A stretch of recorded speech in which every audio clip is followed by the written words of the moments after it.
Ahora sí, pasamos a la parte formal. Bienvenidos a otro sábado de USPED. Hoy con la presencia de Juan Manuel Pina, terapista de adultos de la provincia de Mendoza, vecino aquí de Argentina, director del Comité de Ecografía Crítica de SATI, docente en ecografía crítica, en muchísimas áreas. He aprendido y he escuchado varios videos de él, así que voy tranquilo por este camino. Y aparte, como les decía recién, trabajamos juntos en SATI. He tenido la suerte en estos últimos años, intra, peri, post pandemia, de conocerlo, así que lo invité a que nos comparta esta sesión de sábado, que vamos a hablar de un poco de POCUS y ginecología. Juan, si quieres compartir pantalla, mientras yo creo que ya te Bueno, puse. Javi, no sé si me escuchás bien. Te escucho fantástico. Bueno, muchísimas gracias por tu presentación tan cariñosa. La verdad es que el placer es mutuo. Voy a ver si puedo compartir la pantalla ahí. Sé que es un grupo de pediatras, pero pasa muchas veces de que los pediatras, cuando los chicos crecen, los siguen atendiendo, ¿no? Hasta que ese niño ya pasa a ser atendido por un médico de adultos, a lo mejor pasa gran parte de su adolescencia visto por su pediatra. Y los pediatras no solamente están en el consultorio, sino que muchas veces están en hospitales y están en guardias, y muchas veces llegan esas mamás con sus hijos ya grandes, con alguna situación compleja, y son los pediatras los que se encargan de atenderlos y de derivarlos y de ver que se encuentre todo en orden. Así que bueno, la idea de esta charla es dar, siempre orientado hacia el paciente pediátrico, ya un poco quizá adolescente, hacer una introducción de POCUS en ginecología de obstetricia. Ahí está. Bueno, le quiero agradecer a Javier por haberme invitado. La verdad es que es un placer para mí estar con ustedes en esta charla. Yo soy Juan Manuel Pina, soy de la provincia de Mendoza, trabajo en un hospital que en realidad es un hospital, es el segundo hospital más grande de Mendoza, público, y es una gran maternidad. O sea, nosotros atendemos muchas pacientes obstétricas, adultas, pero lo que les decía recién, ¿no? Muchos de esos pacientes todavía no se han desvinculado de su médico de cabecera, que es su pediatra. Vamos a ver acá. Sí. Bueno, no sé si se ve bien la pantalla, no sé si se ve bien del todo la pantalla. Se ve bien, Juan. Bien, yo tengo la línea de... Soy parte que no puedo ver, pero bueno, si ustedes la ven bien, genial, eso es lo que me importa.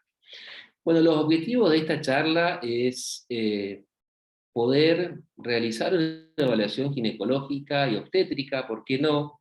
Siempre incorporando el POCUS como el quinto pilar en el examen físico, ¿no? O sea que luego de la inspección, de la palpación, de la percusión y de la ocultación, yo voy a realizar la insonación. La insonación la voy a realizar tratando de responder preguntas holísticas, ¿no?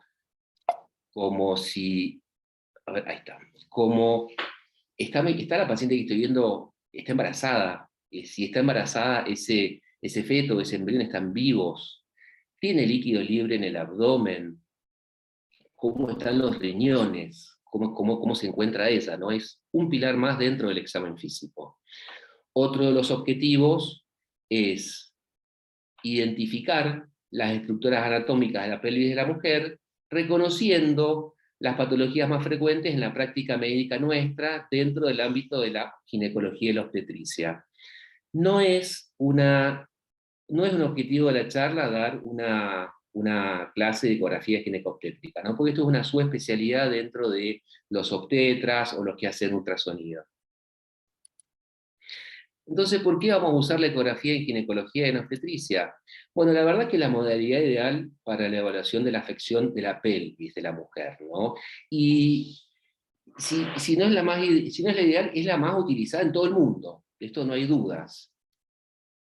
Nos va a permitir extender nuestro examen físico, nuestra evaluación. Esta modalidad nos va a permitir obtener información para confirmar o realizar algún diagnóstico. No solamente eso, sino que al ser un estudio que se hace al pie de la cama del paciente, si tengo un paciente que está internado, yo puedo perfectamente tomar una conducta y repetir el estudio, y de esta manera monitorear con el ecógrafo todas las conductas que yo estoy tomando, ¿no? Siempre sabiendo que el diagnóstico tardío va a aumentar la mortalidad tanto de la mamá como del hijo. Vamos a comenzar la clase repasando un poco la anatomía de la pelvis de la mujer, que tiene relaciones que pueden ser un poquito confusas. Nos vamos a centrar en el útero. El útero es un órgano muscular con forma de pera, que mide 8 a 6 centímetros de longitud por 4 centímetros de diámetro transversal. Se encuentra relacionado hacia anterior con la vejiga, hacia atrás con el recto, y tiene 3 sectores que están muy bien definidos, que son el fondo, el cuerpo, el cuello, y el cuello se estrecha y se continúa con la vagina. El útero, como ven en esta imagen, puede estar apoyado sobre la vejiga, que esto es en una posición de anteroversión. Perfectamente puede estar apoyado sobre el recto en retroversión. Y estas dos situaciones son totalmente normales. Del fondo del útero nacen, a la altura de los cuernos, las trompas de falópido. Las trompas de falópido recorren todo el ligamento ancho hasta contactar con los ovarios. Estas son las trompas y ahí contactan con los ovarios. El fondo de saco anterior del útero, este que iluminamos con verde, es un fondo de saco virtual, mientras que el fondo de saco posterior, que es el fondo de saco de Douglas, es un espacio real, porque es la prolongación del retroperitoneo. Y cuando el paciente está acostado en decúbito supino, es una de las partes más declives del abdomen o de la pelvis en este caso, y es ahí donde vamos a encontrar o donde vamos a visualizar si hay líquidos o fluidos como sangre o líquido asítico o pus. Por eso es un espacio que siempre tenemos que interrogar con el ecógrafo. Por 2 vías diferentes que no se excluyen entre sí, vamos a estudiar la pelvis de la mujer. La vamos a hacer con el transductor convexo por vía transabdominal. Este es un transductor de baja frecuencia que nos permite tener una visión más panorámica de la pelvis de la mujer. Incluso podemos, desplazándolo un poquito hacia cefálico, ver las estructuras del abdomen sin ningún problema. Por otro lado tenemos el transductor endocavitario para hacer una ecografía por vía transvaginal. La realidad es que no vamos a hablar mucho de esto, no vamos a hablar nada de esto, porque una de las contraindicaciones que tiene esta vía es la edad pediátrica, así que no tiene mucho sentido que lo hablemos en una clase de pediatría. Bien, en este corte tomográfico estamos simulando una evaluación por vía transabdominal. Fíjense cómo yo con un transductor de baja frecuencia tengo una gran profundidad y puedo ver las estructuras de la pelvis sin problema.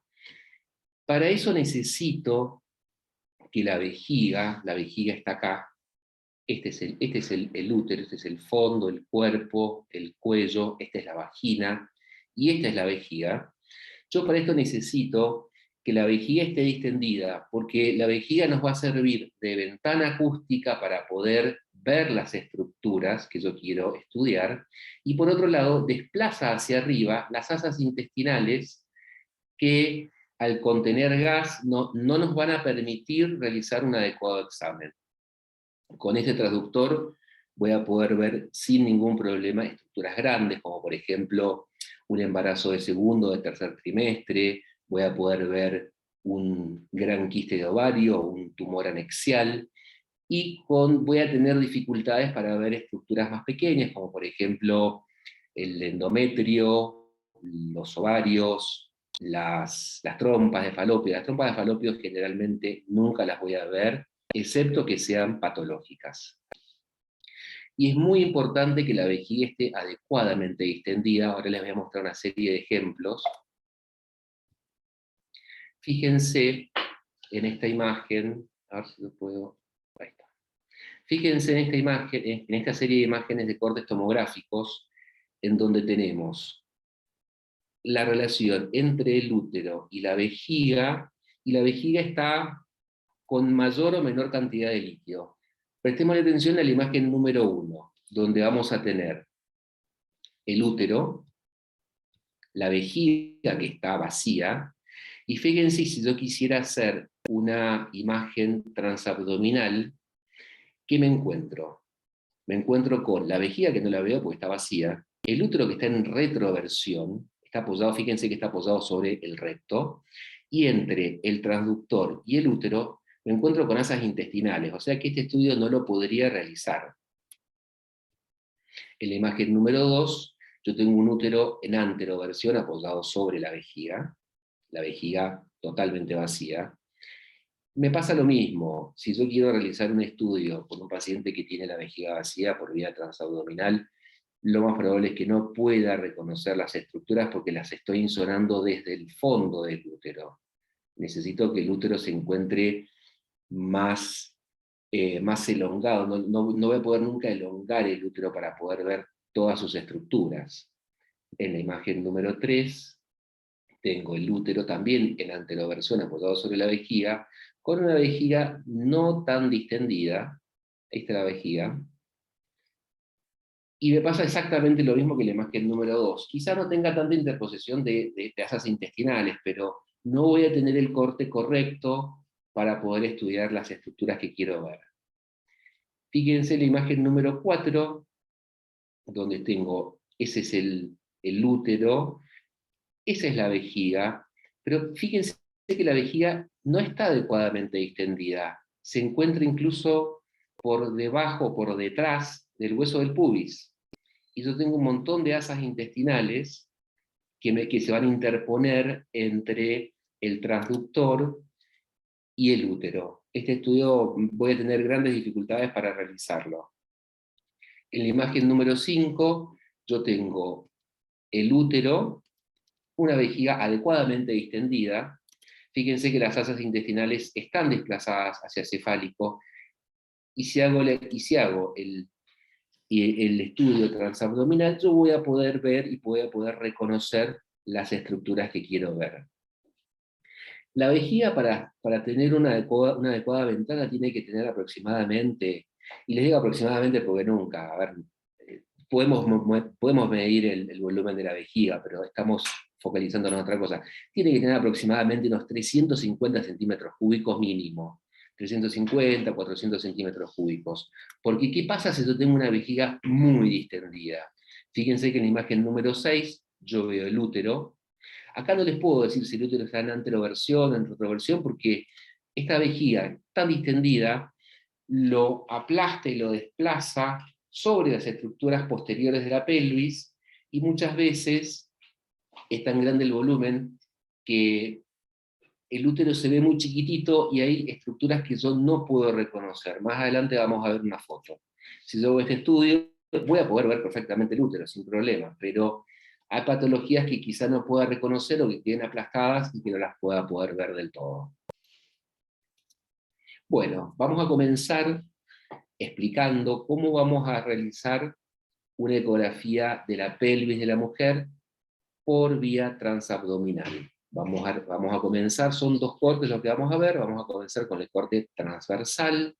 El corte transversal lo vamos a realizar con la paciente en decúbito supino, con la vejiga distendida, con la muesca del transductor siempre apuntando hacia la derecha del paciente. Esta es la muesca. Esta es la muesca en la imagen ecográfica. Entonces, yo desde el pubis voy a voy a empezar a desplazarme hacia cefálico hasta encontrarme con la imagen ecográfica que tenemos a la derecha, ¿no? Lo primero que voy a ver es la vejiga adecuadamente distendida. Por detrás de la vejiga voy a ver el útero, con sus contornos bien delimitados. Puedo reconocer, si se fijan bien, la línea endometrial. Y si yo giro el transductor 90 grados en sentido horario y llevo la muesca o el indicador apuntando hacia la cabeza del paciente, voy a hacer un corte longitudinal. La paciente en decúbito supino, ahora estoy apuntando con la muesca hacia la cabeza de la paciente, y voy a hacer un corte longitudinal de la pelvis femenina para tener un corte longitudinal del útero, en el cual voy a poder reconocer la vejiga con orina bien distendida, el fondo del útero, el cuerpo del útero, el cérvix. Voy a poder ver bien, fíjense, esa es la vagina. Tengo que reconocer, dijimos que por detrás del útero está el colon y está el fondo de saco posterior, que es un espacio real. Siempre hay que tratar de tenerlo presente para descartar la presencia de líquidos. Ahí tengo el colon, y esa línea que se prolonga hasta acá, hasta ahí, esto es el fondo del saco posterior, que es un espacio real, ¿no? En la imagen de abajo, en esta imagen, yo tengo el útero en retroversión, que está apoyado sobre el recto. Fíjense que en la imagen ecográfica superior está apoyado sobre la vejiga, en la de abajo está apoyado sobre el recto. Son dos situaciones totalmente normales. Quizás cuando el útero está en retroversión tenga alguna dificultad a la hora de evaluar alguna patología tipo un mioma. Puede generar un poquito más de confusión, pero se puede estudiar de las dos variantes anatómicas, se puede estudiar perfectamente. En esta imagen tengo una imagen de un corte longitudinal por vía transabdominal de una paciente que está internada, donde yo veo la vejiga que está parcialmente distendida, se ve incluso dentro de la vejiga el balón de la sonda vesical, y tengo 4 sectores muy bien delimitados, ¿no? El sector número 1 es el fondo, el número 2 es el cuerpo, el 3 corresponde con el cérvix, y la prolongación del cérvix, que es la vagina. En esta imagen, también por vía transabdominal, tengo un útero, corte longitudinal del útero que está en la anteroversión, apoyado sobre la vejiga, donde yo puedo reconocer el fondo, puedo reconocer la línea endometrial, puedo reconocer el cérvix. Fíjense que con la flecha amarilla está identificado un quiste cervical que generalmente no tiene ninguna importancia clínica. Y fíjense en esta imagen, también un corte longitudinal por vía transabdominal, un útero en anteroversión, donde yo puedo ver el fondo del útero, pero vean qué pasa, bueno, ese es el cuerpo, pero fíjense el endometrio. Acá tengo un endometrio más engrosado. Esto puede ser patológico o puede ser totalmente normal en un periodo perimenstrual. Esto hay que siempre plantearnos el contexto clínico, ¿no? Este es el cérvix. En esta imagen, otra imagen de un corte longitudinal por vía transabdominal. Fíjense que la vejiga está bien distendida, bien represionada de líquido, en donde yo puedo reconocer el fondo del útero, puedo reconocer el cuerpo del útero, puedo reconocer el cérvix, y se ve parte de la vagina. Tenemos la impronta que hace el útero sobre la vejiga adecuadamente distendida. Si yo giro 90 grados en sentido ahora antihorario, porque estaba en un corte longitudinal y no veo un corte transversal con la muesca apuntando hacia la derecha, esta es la derecha del paciente, me encuentro con la vejiga distendida, y por debajo de la vejiga me encuentro con el útero con la línea endometrial. Bueno, estas son las dos formas que vamos a utilizar para estudiar el útero en la mujer. Es importante, no es fácil de ver, pero es importante muchas veces reconocer los ovarios. Tenemos pacientes jóvenes que empiezan con síndrome de ovario poliquístico, quizá no sea una competencia que tengamos que hacer nosotros, o no sea un objetivo POCUS, reconocer un ovario poliquístico. Se los quiero mencionar para que lo sepan. El ovario se lo ve como un órgano más hipoecogénico que el tejido que lo rodea, está señalado por la flecha naranja, que tiene una forma oval, y que puede estar, muchas veces lo veo o cerca del útero o cerca de la vejiga. Acá lo estoy viendo cerca de la vejiga, utilizando la vejiga como ventana, y lo voy a tratar de ver. Si yo estoy en un corte longitudinal, voy a tratar de hacer como un pequeño barrido en abanico para tratar de identificar estas dos estructuras. En la imagen de la izquierda es la misma imagen, es un video de la misma imagen que tiene un poquito de zoom para reconocerlo. Este es el ovario, este es un ovario normal. Vamos a ver otra imagen de un ovario. Acá tengo un corte transversal, ya no longitudinal, sino transversal, con una vejiga que acá no sé si está adecuadamente reflexionada, me impresiona de que no. Se ve perfectamente el útero por detrás de la vejiga, se ve la línea endometrial, y acá puedo observar, señalado por los calipers, un ovario que mide 2,63 por 1,62. Es un ovario totalmente normal. Fíjense que es una estructura con forma oval, y que es más hipoecogénica que el tejido que la rodea. Es uno de los órganos que más dificultades me ha generado a mí a la hora de tratar de identificarlo. No es fácil de ver. Bien. Acá tenemos estamos viendo un corte por vía transabdominal también, de un corte longitudinal del útero. Estamos con la muesca apuntando hacia cefálico, vemos la vejiga adecuadamente distendida, vemos el útero, podemos reconocer el fondo, el cuerpo, el cuello, la vagina, y fíjense que acá tenemos una imagen lineal, señalada por la flecha naranja, hipoecogénica. Esto es líquido en el fondo de saco de Douglas. Esto puede ser totalmente normal en un periodo periovulatorio. Siempre hay que pararse en el contexto clínico, porque si yo estoy en una guardia y llega una paciente que tiene un traumatismo y tiene esta imagen, y bueno, tengo que hablarlo con el cirujano, con el obstetra, con el obstetra no, perdón, con el ginecólogo, porque esto puede ser sangre, ¿no? Pero pero si es un control, de paciente está estable, no tiene fiebre, viene caminando y está bien, y bueno, y está en un periodo periovulatorio, esto es totalmente normal. Distinto es si me encuentro con esto. Acá estamos haciendo el mismo corte, que es un corte longitudinal, por vía transabdominal, en donde yo tengo el útero, que ahora lo vamos a iluminar. Fíjense, ahí está el útero, con el fondo, el cuerpo, el cérvix, y tiene líquido. En su relación anterior tiene líquido. Yo puedo reconocer la vejiga que no está distendida. Esa es la vejiga. Estas son las paredes de la vejiga. La vejiga tiene muy poco líquido. Y todo este líquido que tenemos acá es líquido libre que está en la cavidad abdominal, ¿no? Y también tiene líquido en el fondo de saco de Douglas, que es este líquido, que es esta imagen más hipocogénica que está acá. Fíjense que hay cambios en la ecogenicidad. El líquido del fondo de saco de Douglas está más particulado, es más ecogénico.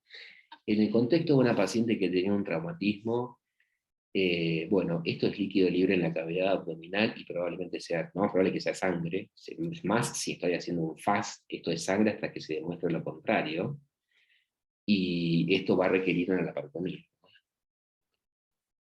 Acá tenemos otra imagen similar de un útero, de un corte longitudinal del útero, donde yo puedo reconocer la vejiga, que está parcialmente distendida, veo el globo vesical, una paciente que está internada. Lo que les quiero mostrar es el endometrio. Fíjense que hay una imagen lineal, anecogénica, que tiene un poquito de refuerzo acústico posterior. Esto es una mucometra. Esto puede ser totalmente normal por cambios hormonales, por algún proceso inflamatorio que no revierta una gravedad importante, o por fármacos. Esto puede ser normal. Distinto es si yo me encuentro con esta imagen. Fíjense que este es un útero que no es tan grande como el útero de recién, es un útero que si lo mido mide 9,6 centímetros de longitud, pero fíjense que el endometrio tiene una gran colección, ¿no? Acá tengo una mucometra, una hidrometra.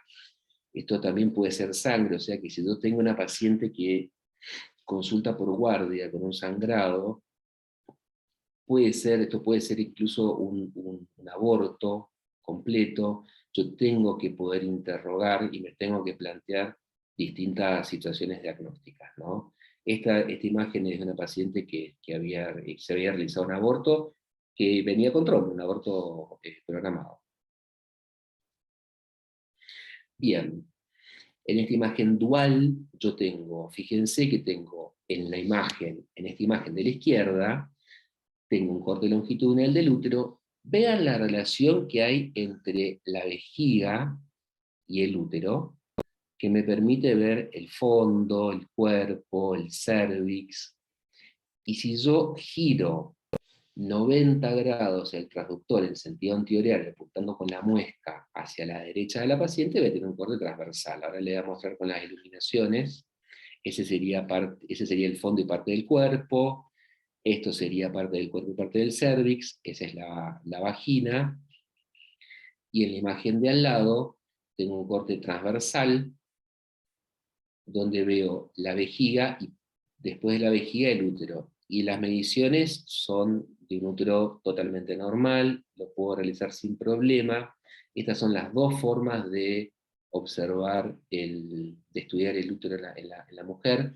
En el corte transversal, si yo tengo apoyado el transductor sobre el abdomen de la paciente, y como si fuese un abanico, lo desplazo hacia cefálico o hacia caudal, yo voy a poder ir obteniendo distintos cortes transversales del útero, o sea, voy a poder cortar el útero a distintas alturas, y eso me va a poder permitir estudiarlo del todo. Lo mismo lo puedo hacer con la imagen, con la imagen longitudinal, incluso tratando de buscar los ovarios, ¿no? Bueno, y como les decía recién, la relación que hay entre el útero y la vejiga. Acá tengo una enorme vejiga muy distendida. Fíjense que el fondo del útero está acá y todavía sigo teniendo vejiga en un corte longitudinal. Como que el útero, que está ahí, muy marcado por los calipers, queda muy aplastado sobre la vejiga. Y esto no me va a permitir tener una correcta visualización, ¿no? También es una imagen dual. Esa imagen que iluminamos recién es un corte longitudinal, y esta imagen es un corte transversal. Para que ustedes se den una idea, la vejiga, cuando está adecuadamente distendida en un corte longitudinal, tiene un aspecto triangular, y cuando está en un corte transversal tiene un aspecto más cuadrangular. Seguimos, esta es otra imagen con una vejiga que está poco distendida.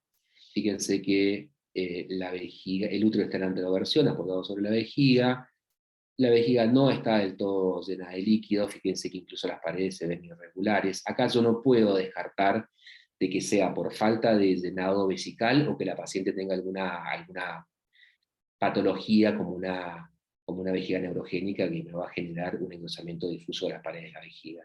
De todas formas, no es una vejiga que esté adecuadamente distendida, y no puedo informar ninguna patología de la vejiga en este caso. Sí, el útero se puede ver muy bien porque nos permite la ecogenicidad de la paciente, y porque no hay esas intestinales interpuestas acá, pero fíjense cómo yo, insonando el útero desde el fondo, me es más complicado poder reconocer las estructuras. Acá lo que se ha estimado es que el útero mide 6,54 centímetros, y esto es parte de la vejiga. Bien, esta es una imagen donde no vemos la vejiga, de un corte longitudinal del útero. Fíjense que yo tengo el fondo y el cuerpo, tengo la línea endometrial, y tengo esta imagen acá, que está medida por los calipers, que me deforma la anatomía normal del útero. Esto es un mioma, se los quería mostrar. No vamos a avanzar mucho en este tema, pero se los quería mostrar porque son de los tumores más frecuentes. Perdón, probablemente los vean, los van a ver, si bien son más frecuentes en mujeres de mayor edad. Es una de las patologías muy frecuentes que vemos, y que nos alteran un poco la anatomía. Entonces, por ahí estoy haciendo una ecografía y no entiendo bien. Bueno, siempre tengo que pensar que puede haber alguna masa que esté alterando la adecuada anatomía de nuestra paciente. Otra imagen de un mioma subseroso, los dos son imágenes de miomas subserosos.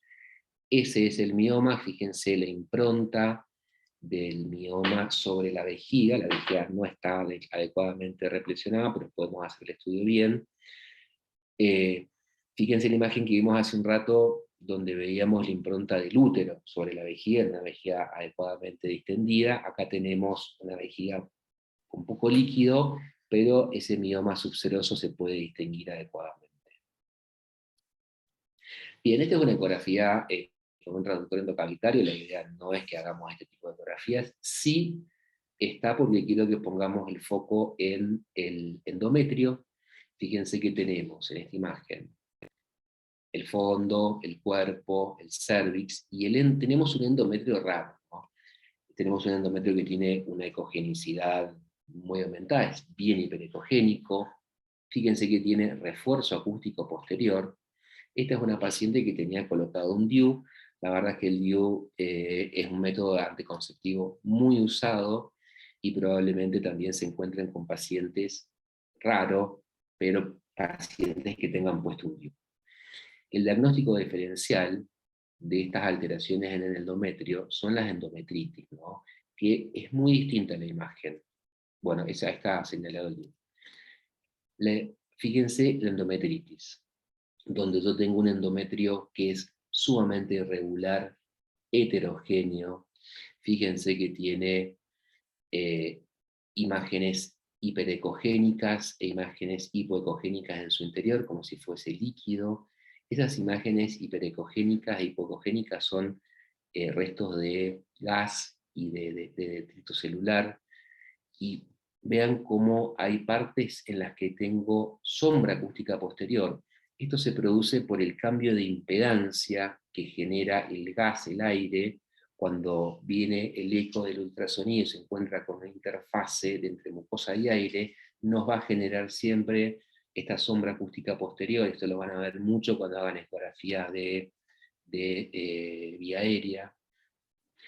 Es un endometrio muy irregular, donde se pierden los límites entre el endometrio y el miometrio. Fíjense que acá no veo la vejiga, porque la vejiga está vacía, pero está grande el útero, que ha desplazado las asas intestinales y me permite hacer ese estudio. Esto, si yo tengo una paciente que viene con un sangrado, con fiebre, y me encuentro con esta imagen, y bueno, esto va a requerir una exploración por su ginecólogo. Esa es la línea endometrial.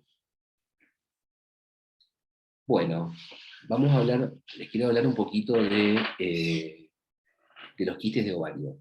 Hay un montón de métodos como para analizar quistes o tumores de ovario.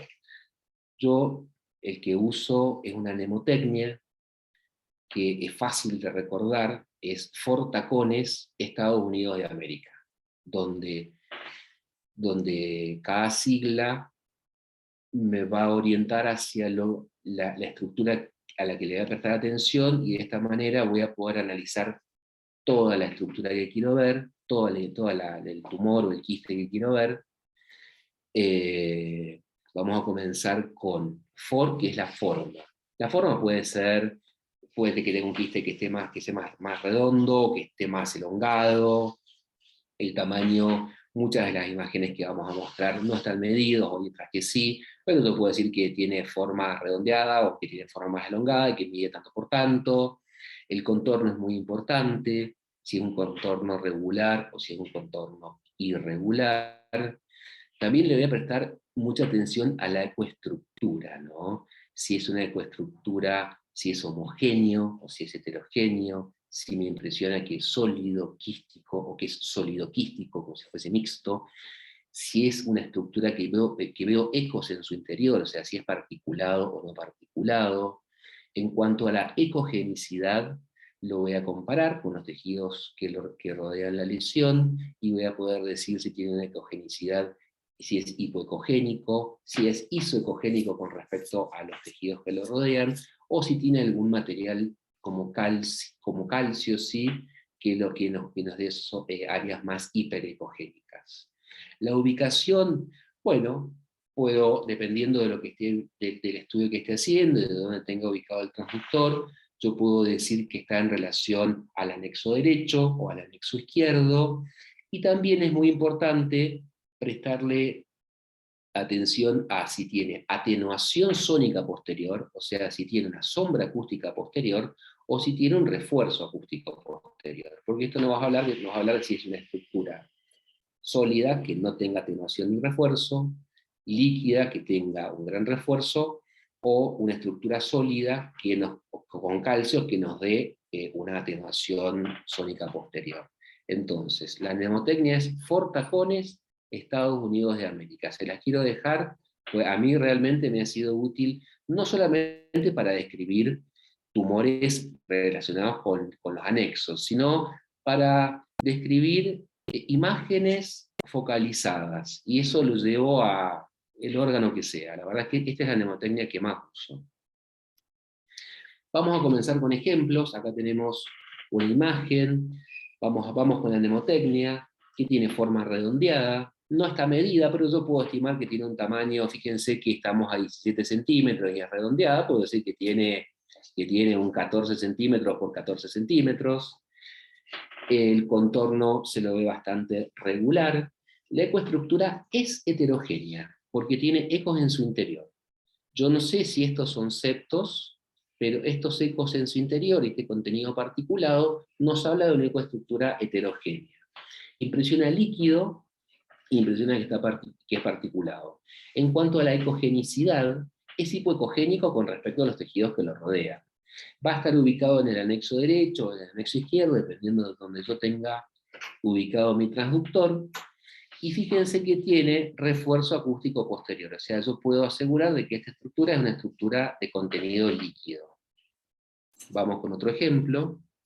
Acá tenemos otra imagen que tiene una forma redondeada, no está medida tampoco, tengo una profundidad total de 14 centímetros, yo puedo estimar acá en 7 centímetros por 6, no lo sé porque no está medido.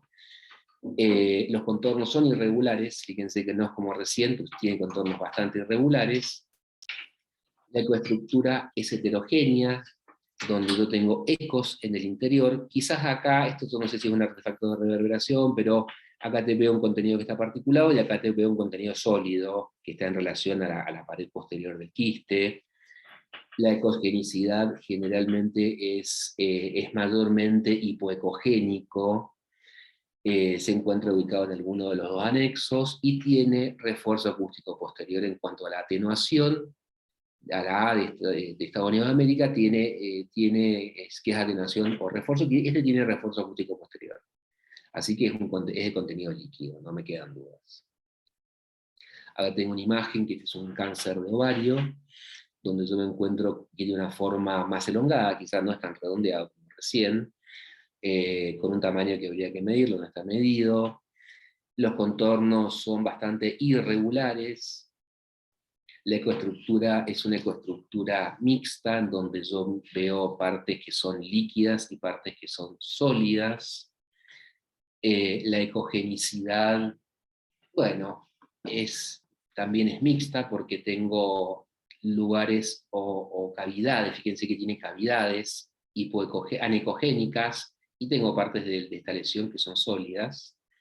Está ubicado en alguno de los anexos y tiene áreas fíjense que tiene áreas, las áreas líquidas tienen refuerzo acústico posterior y las áreas sólidas no tienen refuerzo, ni tampoco tienen atenuación, ¿no? Esto es un tejido sólido sin un contenido de calcio, tiene estas áreas también líquidas acá. Esta sería la forma de describir esta imagen. Acá tenemos un gran tumor quístico de ovario, fíjense el video, la idea con el video era poder mostrarle yo estoy haciendo un barrido, como en abanico, en el video de abajo a la derecha. La idea era poder mostrarle la extensión del tumor, fíjense que si yo tengo que describir, digo, una forma que impresiona, redondeada, no está medido, los contornos son irregulares, no puedo distinguir los contornos posteriores, quizás por la ganancia, o sea, quizás por el refuerzo acústico posterior, porque no puedo distinguir los contornos posteriores del resto de las estructuras. Fíjense que las paredes son muy gruesas y tienen estas áreas mamelonadas en su interior, y acá se ven bien, ahí se ven las áreas mamelonadas. Es hipoecogénico, es una lesión quística, y tiene un gran refuerzo acústico posterior, es una lesión quística. Esto es un cáncer de ovario, esto hay que biopsiarlo por supuesto hasta que se muestre lo contrario, tiene todas las imágenes de malignidad que se nos pueden ocurrir.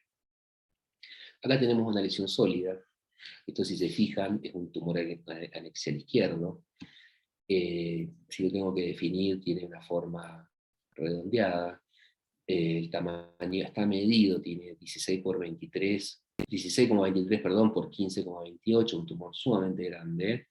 El contorno impresiona que es bastante regular. La ecoestructura es una ecoestructura heterogénea, es sólido, no se lo ve particulado, la ecogenicidad es isoecogénico con respecto a los tejidos que lo rodean, y en cuanto a la atenuación, no tiene refuerzo acústico ni sombra acústica posterior. Es una lesión sólida que probablemente probablemente nos tomaba una biopsia, o una tomografía, o otro estudio que hay que seguir estudiándolo. Bueno, acá tengo una imagen dual de una lesión que es muy característica. Esto es un quiste dermoide. Si yo tengo que describir, vamos a describir la imagen, es la imagen de la izquierda, tiene una forma elongada, el tamaño está medido, mide 4,2 por 5,8 por 6, el contorno es irregular, no se ve claramente todo el contorno en ninguna de las dos lesiones, la coestructura es heterogénea, impresiona que es sólida, tiene una ecogenicidad, eh, tiene una ecogenicidad hipoecogénica y más hiperecogénica en su interior. Esto es muy característico de los quistes dermoides, o que son también los teratomas, y no tiene atenuación ni refuerzo acústico posterior. Ustedes no sé qué edad tienen, pero si se acuerdan de los Pokémones, esos los guardaban creo en las Pokébolas. Esto fíjense que tiene una forma muy característica, y lo van a ver, de una Pokébola, donde vemos el interior más ecogénico y se ven como estos septos con una periferia menos ecogénica. Esto es muy característico de los quistes dermoides. Bueno, acá tenemos otro quiste dermoide de una imagen diferente, donde lo vamos a describir, tiene una forma elongada, tiene un tamaño de 12 por 8,46, el contorno es irregular, fíjense que yo acá no tengo un contorno claro, la ecoestructura tiene una ecoestructura bien heterogénea, impresiona que es sólido, y que tiene estos ecos en su interior que lo hacen un poco más particulado. En cuanto a la ecogenicidad, fíjense que es isoecogénico, pero tiene estas tres áreas más hiperecogénicas, incluso las tres tienen sombra acústica posterior. Muy probablemente yo acá tenga estructuras cálcicas. Los teratomas son tejidos que pueden desarrollar, son tumores, perdón, que pueden desarrollar múltiples tejidos. O sea, yo acá probablemente tenga alguna estructura cálcica. Esto puede estar relacionado con el ovario derecho, con el ovario izquierdo. La verdad es que cuando son tan grandes es difícil por ahí decir es derecho o izquierdo, ¿no? Esto hay que hacer algún otro estudio un poco más avanzado. Dijimos que la ecografía es la modalidad ideal para estudiar la pelvis de la mujer, pues nos encontramos con estas situaciones que después mandamos a estudiar un poco, pues, le pedimos la tomografía a lo mejor, pero estas lesiones fueron identificadas mediante ecografía, es la práctica más utilizada para estudiar la pelvis de la mujer. Y fíjense que acá no se ve que tenga un refuerzo acústico posterior, sino que impresiona que tiene una atenuación sónica posterior, que tiene una sombra acústica posterior. Bueno, este es un gran quiste de ovario, multiloculado, fíjense que tiene múltiples cavidades en su interior. Mide aproximadamente 30 centímetros. Esto también es con una ecografía. Todas estas lecciones están hechas con ecografías por vía transabdominal. Tiene una forma elongada hacia abajo. El tamaño es muy grande, tiene 30 centímetros fácilmente. El contorno se lo ve en parte bastante regular, pero no lo podemos decir que es regular porque acá tiene muchas imágenes adheridas a la pared, la ecoestructura es heterogénea, tiene septos en su interior que forman cavidades, es mayormente hipoecogénico, pero fíjense que estas cavidades tienen ecogenicidades diferentes. Fíjense, esta cavidad es anecogénica, pero esta de acá no, esta es finamente particulada, o sea que acá puede haber sangre. Muy probablemente si este quiste se rompe, nos va a generar un hemoperitoneo. Bueno, pasemos a la ecografía en la paciente obstétrica. Yo entiendo que esta es una clase de pediatría, pero les repito lo que me pasa a mí, ¿no? Que muchas pacientes pues, ya grandes, su médico de cabecera sigue siendo el pediatra, ¿no? Muchas veces nos encontramos frente a una situación no estamos en el consultorio, estamos en una guardia, y viene una paciente, y tenemos el ecógrafo, y le hacemos un FAS, y podemos identificar un montón de situaciones. No es la idea de la clase dar una charla de una ecografía obstétrica, es una charla de POCUS. Así que el POCUS, la modalidad es tratar de responder preguntas. Nos vamos a plantear 4 preguntas. Si la paciente que estamos viendo está embarazada, de estar embarazada, si ese embrión o ese feto está vivo, si es vital. Si está vivo, si es viable, o sea, qué edad gestacional tiene, o sea, ¿puede sobrevivir ese feto fuera del útero materno? Y de ser viable, vamos a tratar de interpretar si hay o no signos de compromiso fetal. Entonces, con una serie de imágenes, vamos a tratar de responder estas 4 preguntas básicas. Bien, el diagnóstico de embarazo ecográficamente lo vamos a confirmar observando dentro del útero un saco gestacional. En el saco gestacional podemos ver un saco vitelino, que se ve como un saco más chiquitito, no está en esta imagen, o podemos ver un embrión. En este caso estamos viendo un embrión marcado por los calipers que mide 1,42 centímetros. Y el saco gestacional está rodeado por una pared más ecogénica, que son las deciduas. La vitalidad fetal, vamos a plantear 2 puntos. El primero es si tiene latidos cardíacos. Y el otro que vamos a ver es si es un feto más grande, si tiene movimientos activos espontáneos. Fíjense en esta imagen donde tenemos un feto quizá de primer trimestre, donde no vemos movimientos activos espontáneos, pero vemos señalado con la flecha que el corazón late sin problema. En un feto de mayor edad gestacional, haciendo un corte transversal del tórax, abajo acá, yo puedo reconocer hasta las estructuras del corazón. Fíjense que veo las 4 cavidades cardíacas, ventrículo derecho, aurícula derecha, ventrículo izquierdo, aurícula izquierda, se ve la aorta perfectamente, que es ese punto anecogénico, y se ve la columna vertebral, ¿no? Eso es una vértebra. Veo que el corazón se mueve, que late, este feto está vivo.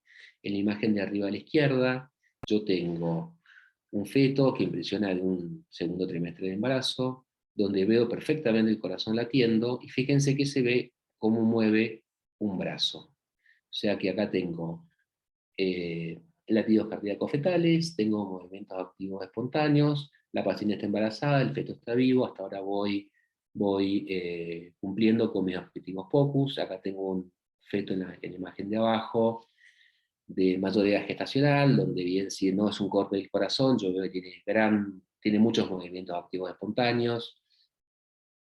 Pasemos a la viabilidad fetal. La viabilidad fetal básicamente es si el feto puede sobrevivir adentro del útero materno, ¿no? Y eso está dado por la edad gestacional. La edad gestacional, o sea, la viabilidad va a depender y va a variar de los países pobres en recursos a los países ricos en recursos. En Argentina está dada por la semana 24. Es muy fácil y no necesito un ecógrafo para poder estimar qué edad gestacional tiene mi paciente si yo estoy en una guardia y viene una paciente que ha dejado de ser una paciente pediátrica, que está embarazada, pero sigue siendo paciente. Ahí están las cintas obstétricas, que son como una cinta métrica, en donde yo apoyo en el pubis un extremo y palpando el fondo del útero, extiendo la cinta y eso me va a dar un valor orientativo acerca de qué edad gestacional tiene la paciente, ¿no? De cuántas semanas está. También hay marcadores ecográficos, como el perímetro cefálico, la circunferencia abdominal, el largo del fémur, hay un montón de marcadores que no es el objetivo de la clase hablar de eso. Para que se den una idea, cerca del ombligo, el ombligo me determinaría una edad gestacional de 20 semanas.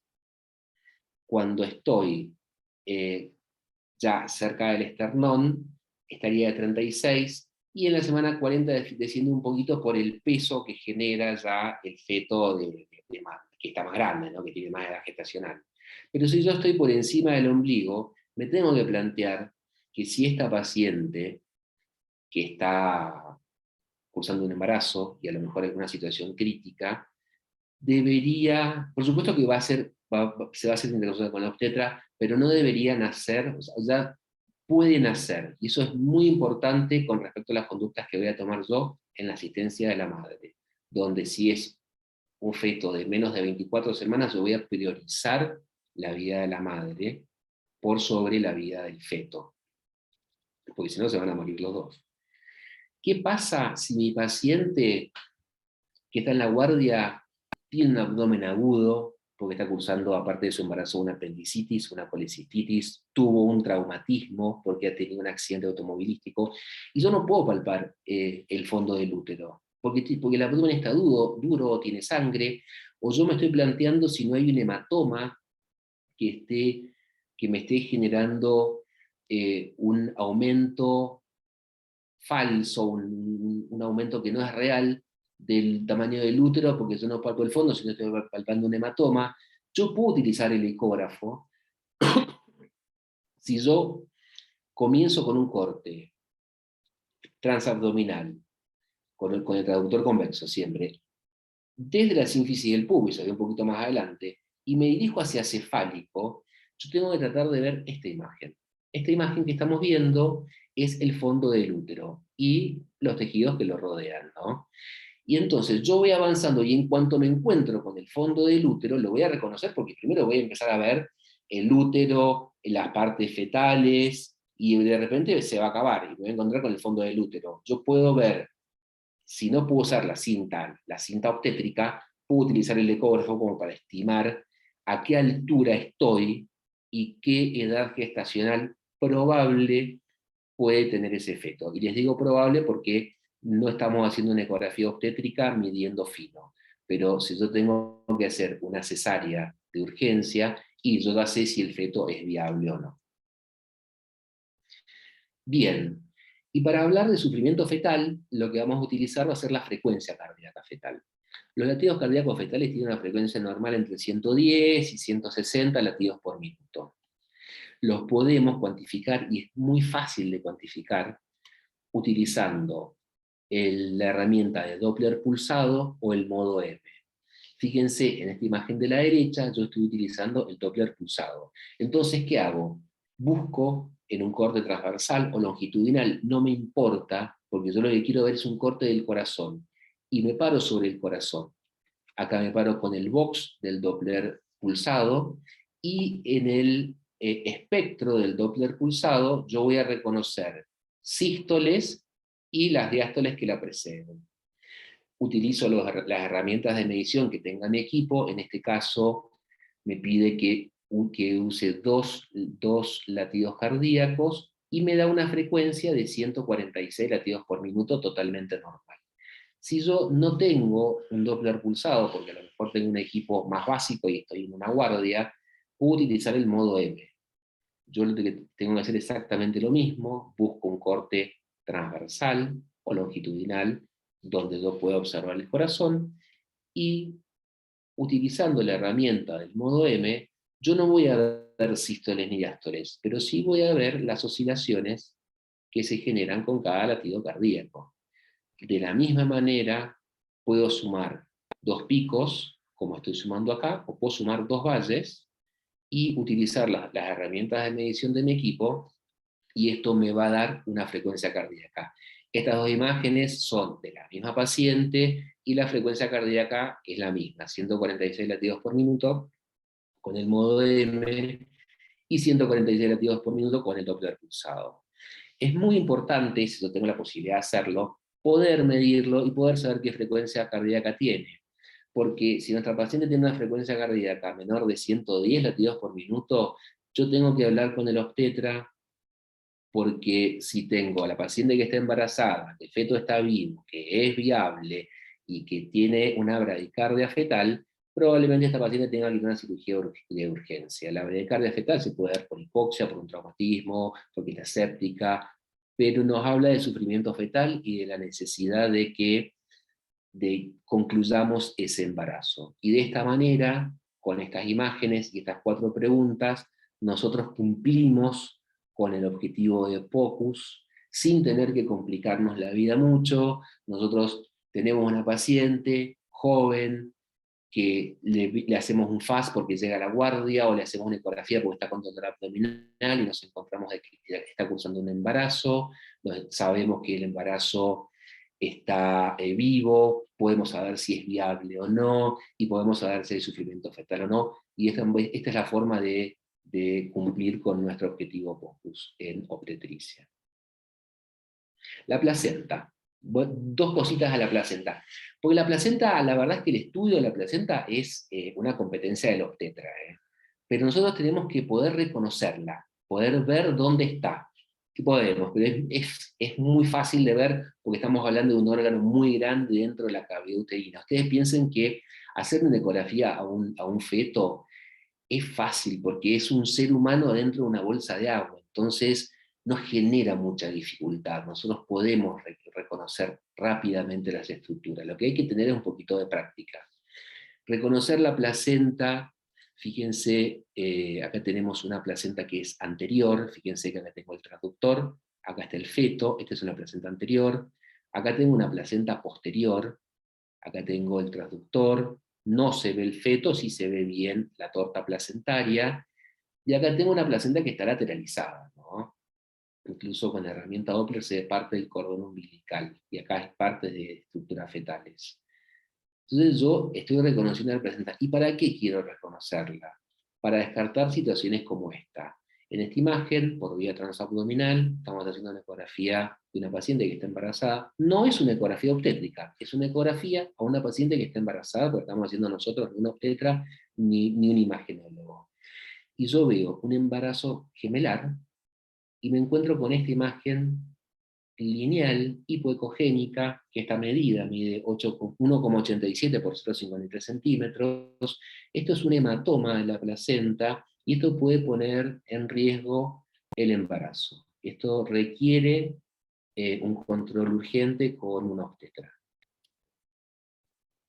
Otra imagen de un hematoma de placenta, fíjense que acá tenemos 2 fotos.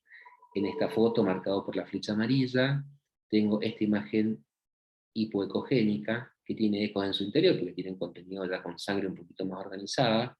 Yo veo un saco gestacional con las deciduas, lo que les decía de que la pared del saco gestacional es más hiperecogénica que el resto del útero.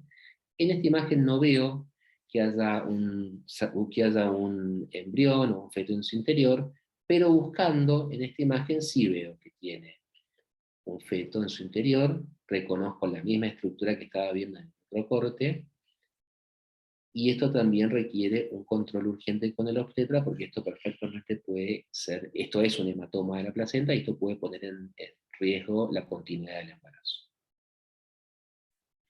Bien, le habíamos dicho que las trompas no se ven, las trompas de falopio no se ven si son normales. No las voy a ver con el transductor convexo, tampoco las voy a ver por vía transvaginal, pero hay veces que nos encontramos con las trompas, y por ahí está bueno reconocerlas, o poder reconocerlas, porque muchas veces pueden ser parte de un proceso agudo, si la paciente que estamos estudiando tiene un hidrosalpinx, o puede ser la secuela de alguna situación que ya pasó, y que quede una trompa un poquito más aumentada de tamaño, tortuosa, porque se inflamó y quedó así, y sería un hidrosalpinx, ¿no? Acá tenemos una paciente, estuve una paciente de una ecografía por vía transabdominal, en un corte transversal del útero, donde yo veo la vejiga adecuadamente distendida, por debajo de la vejiga veo el útero, y fíjense que señalada con las dos flechas naranjas, veo estas dos estructuras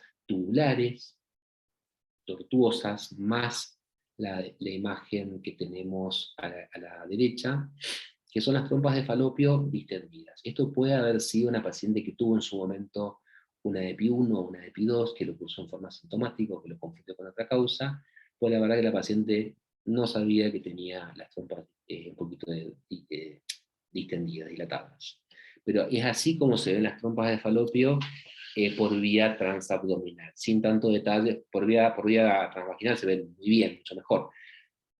De todas formas, no es el objetivo de la vía transvaginal, sino esta imagen es cómo se ven las trompas de falopio. Bueno, salgamos un poquito del útero, ¿no? Y les quiero hablar dos cosas para terminar. Esta es una imagen de un riñón. Acá tenemos un riñón que puede ser el riñón derecho o izquierdo, tenemos el polo superior, el polo inferior no se ve del todo, este es el parénquima renal, y este es el sistema colector. Llama la atención de que el sistema colector, que habitualmente se ve más hiperecogénico, pues está contenido por grasa, lo vemos hipoecogénico, dilatado. La realidad es que esto no es patológico en absoluto. La progesterona produce una disminución del tono del músculo liso del sistema colector y los uréteres, y el útero grávido también por compresión comprime los uréteres y nos produce esta dilatación que es normal en las pacientes que están embarazadas. Esto puede comenzar en el primer trimestre y terminar semanas más tarde, durante el puerperio, que vuelve a la normalidad. En esta imagen aplicamos la herramienta Doppler color, porque siempre es importante diferenciar si es el sistema colector dilatado lo que estamos viendo, o hay alguna malformación arteriovenosa, ¿no? Acá fíjense que es la misma paciente, se ven las arterias y las venas del seno renal, pero se sigue viendo el sistema colector. Esto es una dilatación del sistema colector en una paciente que está cursando un embarazo de tercer trimestre.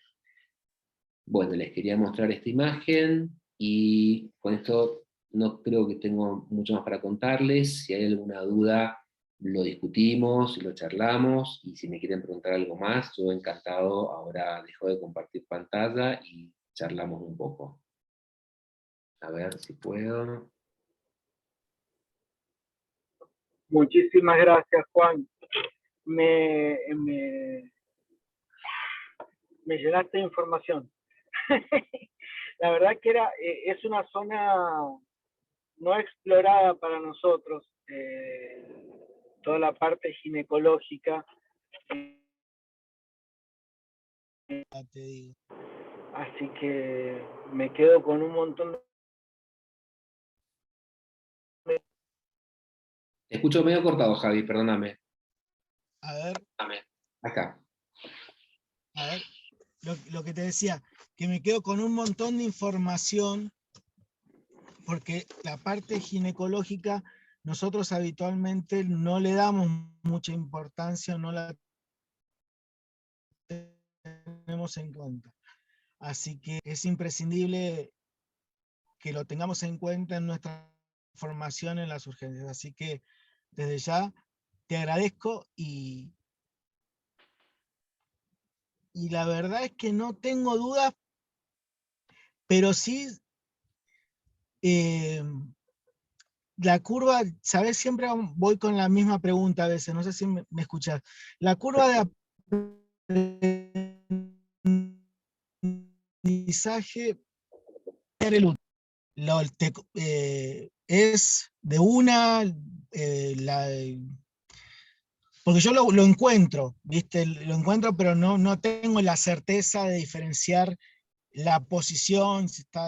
¿Te parece que, que es complejo, que es simple? ¿Qué opinás vos al respecto? Mirá, en los pacientes que van por consultorio, en los pacientes que van con, que vos ya le dijiste, que tiene que tomar agua, que no tiene que hacer pis, es mucho más fácil. En el paciente que consulta por guardia realmente tiene más complejidad esto, Javi, porque son pacientes que no están preparados, son pacientes que vos empezás a ver y a ver qué ves. Muchas veces la ecogenicidad del abdomen te permite reconocer las estructuras, muchas veces te encontrás con aire nada más y no podés hacer el estudio. Yo atiendo pacientes adultos y por ahí no tengo dudas en utilizar el traductor endocavitario, pero tampoco creas que el traductor endocavitario es la solución, porque en una paciente en terapia intensiva que no puede colaborar porque está chocado, porque está séptica, porque le duele el abdomen, la verdad que utilizar el traductor endocavitario tiene muchísimas limitaciones con respecto a la posición que tiene que adoptar la paciente para vos poder insonar bien las estructuras. Yo lo que más uso es el traductor transabdominal, y tiene la complejidad que tiene todo. Vos pensás que cuando empezamos a hacer FAST, y teníamos dudas, ¿viste? Si era líquido, si no era líquido, si era mucho, si era poco, si estaba poniendo el traductor bien. Yo creo que si vos planteás un protocolo FAST y cuando llegás al hipogastrio te encontrás con un útero que está embarazado, te encontrás con un quiste, o te encontrás con algo que no es normal, con un mioma que te permita ver un útero que no te permita reconocerlo adecuadamente, porque cuántas veces nos pasa de que lo ves, pero no tiene la forma que hemos visto acá, porque la verdad que atrás de estas fotos que yo mostré hoy, hay millones de fotos que son pésimas y que no las podría mostrar porque nadie entendería nada. Pero esto la curva de aprendizaje, no es un fast, requiere un poquito más de experiencia y de mano, pero esto plantéenselo como parte de un fast. Vos cuando vas a ver el hipogastrio, no solamente ves el Douglas, sino que tratás de ver cómo está el útero, si lo podés reconocer, por supuesto. Porque vos pensás que tenés la vejiga, la vejiga, el útero, y después tenés el recto. Si vos estás viendo el Douglas, es porque podés reconocer en la mujer el útero. Entonces, tratar de verlo, tratar de reconocerlo, tratar de ver cómo está, si podés ver el fondo, el cuerpo, el cuello, tratar de ver cómo está el endometrio. Muchas veces el endometrio es una línea endometrial, puede estar un poquito aumentada en su grosor si está en una etapa perimenstrual, o puede haber un poquito de líquido si es periovulatorio. Eso va a depender del contexto clínico, porque si la paciente viene por un politraumatismo y tiene líquido en el Douglas, bueno, vos lo vas llamando al cirujano, yo hago eso. Pero esto lo empecé a hacer como parte del FAS, y fue creciendo. Y yo, como trabajo en una maternidad y tengo la posibilidad de ver mucha paciente obstétrica de distintas edades, te digo, porque la verdad es que tenemos pacientes que son, no sé, nosotros tenemos una población, yo trabajo en un hospital público que tiene una gran población de urbano marginal, y tenemos internadas chicas de 13 años embarazadas. Entonces, muchas veces esas chicas todavía siguen consultando con su pediatra, y a lo mejor esa mamá, en vez de llevarla al Lago Mayores, porque le queda cerca, le hubiese llevado al otro hospital público pediátrico, que es el NOTI, y lo hubiese visto un pediatra, y hubiese visto lo mismo que yo. Yo creo que ese es el valor que tiene. Quizás vos no seas la persona que lo va a resolver, pero sí la persona que va a tener la sospecha, que lo va a poder iniciar el diagnóstico, y que la va a derivar con tiempo, porque el retardo en una situación de una paciente embarazada aumenta la morbilidad tanto de la mamá como del hijo, por un montón de situaciones fisiológicas, ¿no? El útero realmente multiplica su perfusión, y si hay un sangrado, la paciente pues, se puede chocar en una guardia, en horas, o no sé si minutos, pero en pocas horas la paciente puede tener un sangrado muy importante. Son situaciones que son importantes, que es muy importante poder reconocerlas. Esa es la Mira, utilidad que yo le digo. yo voy a mandarte imágenes. Ya el lunes empiezo a buscar úteros, así Dale, que perfecto. te voy a empezar a mandar imágenes. Sí, obvio. No quiero quitarte más tiempo ni más sábado. Muchísimas gracias, Juan. Excelente, aprendí un montón. Un placer escucharte, y nos encontramos por donde nos encontramos por todos lados, Sí, ahora y vamos a a la ver. gente Tenemos Obvio. pendiente El sábado. un curso de San Juan, ¿eh? Tengo que ir a San Juan porque tengo pendiente un curso ahí para atrás que nada, ha sido un año muy difícil este. Pero tengo que ir, o lo hacemos este año o el año que viene, pero lo vamos a hacer con el Carlos. Eso va a Lo estar. hagamos, Sí, lo obvio. hagamos, por favor. Nos Sí, encontramos el vamos. sábado que viene por usted. Nos Bueno, encontramos, Juan. Pronto. Abrazos para todos. Muchísimas gracias. Que tengan un fin de semana.